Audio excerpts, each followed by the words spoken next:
வர வர ருத்திகா பாப்பா என் தாடியை பிடிச்சி தொங்கி தொங்கி விளையாடிட்டு இருக்கா. ரீதா இருந்துட்டு அதான் அவன் தாடி பிடிச்சி இருக்கிறான் தெரியுதுல, போய் ஷேவ் பண்ணிட்டு அப்படின்னு சொன்னாங்க. சோ வந்து பாத்தீங்கன்னா என்னோட க்ளோஸ் ஃப்ரெண்டோட ஷாப்புக்கு நான் வந்துட்டு எப்பவுமே நான் இவர்கிட்ட ஹேர் கட் பண்ணிப்பேன். ரொம்ப நாளைக்கு அப்புறம் என்னோட பழைய ஸ்டைலே வச்சு விட சொன்னாங்க. என்ன ப்ரோ அது நியூ ட்ரெண்டிங்ல எவ்வளவு ஸ்டைல் இருக்குன்னு எப்ப பார்த்தாலும் இதே வச்சிட்டு இருக்கீங்க அப்படின்னு சொல்லி கேட்டாரு. அது எனக்கு ரொம்ப பிடிச்சிருக்கு ப்ரோ, வந்து அதே ரெடி பண்ணுங்க அப்படின்னு சொன்னேன். பிரௌனி திருடுறதுக்கு புதிய கும்பல் ஒன்று வந்திருக்கு.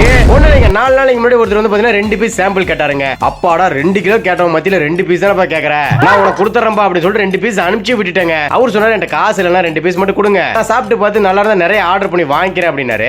அதே மாதிரி நெக்ஸ்ட் டே இன்னொரு மெசேஜ் 2 பீஸ் வேணும்னு சொல்லி, இது யாரா ஒரே மாதிரி மெசேஜ் பண்ணிட்டு இருக்குது வேற வேற நம்பர்ல இருந்து அப்படின்னு சொல்லிட்டு நானும் பெருசா எடுத்துக்கலைங்க. டெய்லியுமே 2 பீஸ் சாம்பிள் வருமா. நான் கால் பண்ணி தம்பி உண்மை சொல்லலாம் நேர்லயே வந்துரும் அப்படின்னு சொன்னதே உண்மையை ஒத்துக்கிட்டாருங்க. என்ன விஷயம் கேட்டீங்கன்னா 2 பீஸ் சாம்பிளா வாங்கி 1 கிலோ சேர்த்துருவாரா. என்ன ஒரு புதிய கும்பலா இருக்கு பாத்தீங்களா பிரௌனி திருடுறதுல. என் நெத்தியில பார்த்தா இழிச்ச வாயின்னு எழுதியிருக்கேன். என்ன கரெக்டா கேட்டு வாங்கி சாப்பிடுப்பா, இந்த மாதிரிலாம் ஏமாத்த கூடாது அப்படின்னு சொல்லி அட்வைஸ் பண்ணிட்டு விட்டுட்டேங்க. ஓகே இந்த வீடியோ லைக் தெரிவிட்டுருங்க. Okay by.